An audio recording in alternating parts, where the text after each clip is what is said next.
Hello and welcome to another favorites video. I love March. Because it's my birthday month, hence the balloons in the background, I thought, even though my birthday was about 2 weeks ago at this point, my balloons are still alive, so I thought I would bring them from over there and put them in the background, sort of. Is this a bad idea? Sort of, maybe?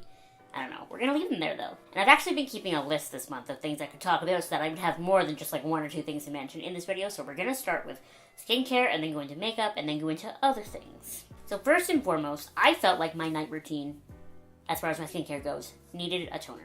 I was washing my face and then just going straight in with my ordinary Green Active Retinoid, and I felt like there needed to be a middle step.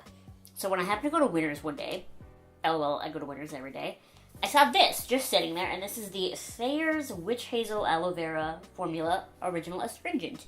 And I saw it, and I was like, you know what, I've always heard great things about Thayers toners. I'm gonna buy this. And it was only $9.99, and I think it regularly retails for like $12, so I'm like, I saved a ton. I really like this toner. It's really great. It really gets out like whatever extra dirt and grime is in my skin still after I wash my face. But I'm including this in this video just to tell you a little fun story. I go to Winners, I see this, I just buy it, whatever, randomly. I open Instagram as soon as I leave Winners, bam, a Thayers ad right in the middle. If that is not confirmation that Big Brother is always watching, I don't know what is, okay? Like, all I had to do was, like, think about buying Thayers, and then I did.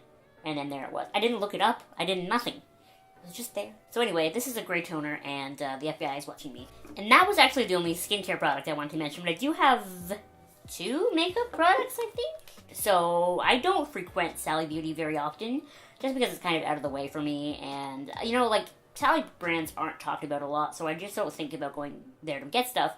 But when I was in the process of bleaching my younger sister's hair last month, I ended up at Sally's a lot. And I was looking at the makeup, and this brand called Collab, like C-O-L sort of dash L-A-B, has a lot of fun stuff. So I bought this little palette. I don't know if I've mentioned it on my channel yet or not. I'm not sure. And I feel like this palette is what I wanted the Naked 3 palette to be. Because most of the shades in here are matte. Like, this one's matte, this one's matte, this one's matte, and this one's matte. And it's really just these 4 that are shimmery. I hardly ever use the shimmery shades. It's just the matte ones that I use. But, like, this light pink and this sort of pinky brown here, I use all the time. Like, this palette, I love it so much. I wish there was a mirror in the top. There is unfortunately not. But these shades, they're not the most pigmented. They're very beginner-friendly. They're very, like, if I want a lot of pink look, I really have to build them up. Whereas with the Ooh La La palette, let's say, from ColourPop, those are very bam right off the bat. So sometimes it gets frustrating sitting here, like, building up the baby pink. But it's okay, because I love these colors. I love the way they work. This is a phenomenal palette. It was like 20 bucks at Sally's, and I love it, and I use it every day. It's amazing. And then also from Collab is this. This is my setting spray. Collab Grand Finale 3-in-1 Hydrating Makeup Setting Mist. Do you know how hard it is to find a hydrating setting mist that doesn't just completely wet your face and make you feel sticky all day? It is so hard. It is so hard, and this doesn't make me feel sticky. I do have one complaint about this setting spray, and that is that the mist is, like, so fine that you almost feel like you have not sprayed yourself with anything. So I usually end up spraying more than I'm supposed to, probably. And I mean, that's fine. That's really my own fault. I should just learn how to calm down. But I spray, and then I usually just very lightly dab over my skin with my makeup sponge, just because, like I said, I've oversprayed. But this is such a nice setting spray. Like, it sets my skin, it doesn't dry me out, it leaves me all nice and slightly dewy, but not too dewy. If you've been having a hard time finding a setting spray that actually sets your makeup but doesn't dry your face out, this is a great one, and it's like 20 bucks from Sally Beauty Collab. It's got this obviously very blue bottle. It's great. Also, I didn't grab it, but Wet n Wild came out with a whole bunch of new primer sprays, and I bought the cucumber one, and it is so nice. It's not really so much for setting your makeup, it's more for beforehand, but it's really nice, and it's like $4, and I think you would like it. They have cucumber, rose, and coconut, so if any of those smells sound like they're up your alley, they're amazing. Speaking of Wet n Wild, I forgot that I did have another beauty product to mention. My local Walmart recently got a whole bunch of new Wet n Wild stuff.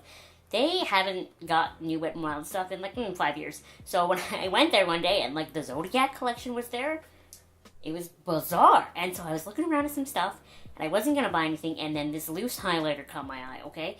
And at first I was like, okay, whatever. But then the way it just hits the light, and it's trying sort of pinky goldy, I was shook. Okay, this is the loose highlighting powder in the shade Written in the Stars, and it is part of their Zodiac collection. See, Here are all the star signs. Where's mine? Where's mine? Where's mine? Where's mine? Where's mine? Oh, mine's under the tab. Pisces, right there, under the sticker. But it's just this beautiful, like, I can see when Abby is a little bit more tanned in the summer, like, you take a bath in it, and then you're just, like, glowing like a goddess. And that was exactly the thought that I had. And I have been wearing it as a highlighter since. I'm not wearing it right now, hilariously enough. And it is definitely glittery, and I'm just not used to putting on a loose highlighter, so I kind of make a little bit of a mess with it. That's more of my own fault than the actual product's fault. But it's still so pretty, so I keep doing it anyway. I take like a really pointed, fluffy brush and just like really put it right here, and then try to blend it out as best as I can. Right now I'm wearing Flexitarian by ColourPop, but I just really like this. So if you see the loose highlighters by Wet n Wild, they are nice. And you get so much in here, like, this is going to last me the rest of my life, probably. Okay, listen to me. Did you know MAC made perfumes now? I had no idea. Apparently they had, like, a whole set of them, and they were, like, limited edition, but then some of them were so popular that they brought them back, and I just happened to go in there one day, and I smelled this, and it changed my life. So that makes this the second full-size perfume I've ever bought in my entire life, okay? And this was like $60, so it's not even like it was that expensive. Some perfumes get stupid expensive. So this is the MAC Creme de Nude Shadescents. And it smells amazing. Oh, like, this is everything I've ever wanted to smell like, and more. Like, it just smells so subtle and so feminine, but, like, not too fruity or flowery. Like a really pretty adult lady. I don't know how to explain smells, so I'm gonna, on the screen, write the notes for you and whatever it says on the MAC website, because honestly, I just smell this, and, like, this is what I want to be. Like, the woman that I imagine in my head when I smell this, I want to be her. And I'm gonna do my damn best, okay? We gonna try to become her. Anyway, I bought this. And in my path to become this lady, my quarter-life crisis happened, okay? I bought shoes with laces. For the first time ever. And Shelby helped me pick them out. My dearly beloved Payless is closing. I buy all of my shoes at Payless because they're so cheap. And some people are like, well, yeah, but they're not the best quality. I don't need quality shoes, okay? I don't walk. Like, shoes are just a fashion accessory to me. They don't have to be good quality. So I'm sad about Payless, but I bought these shoes and they were like $20. And they're just like, look at them. They're like, I don't even know. What are they? Like little fake Vans, I guess? Is that the shoe brand I'm thinking of? Where they always land on the bottom? But look at them. They're so cute and girly, and they're pink and they're gray, and I feel like a fancy able-bodied person when I wear them. Like, oh, me? Sorry, can't hear you over my sneakers.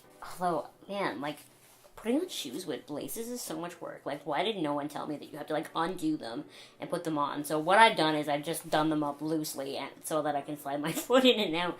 Because, like, I don't have time to do up shoes.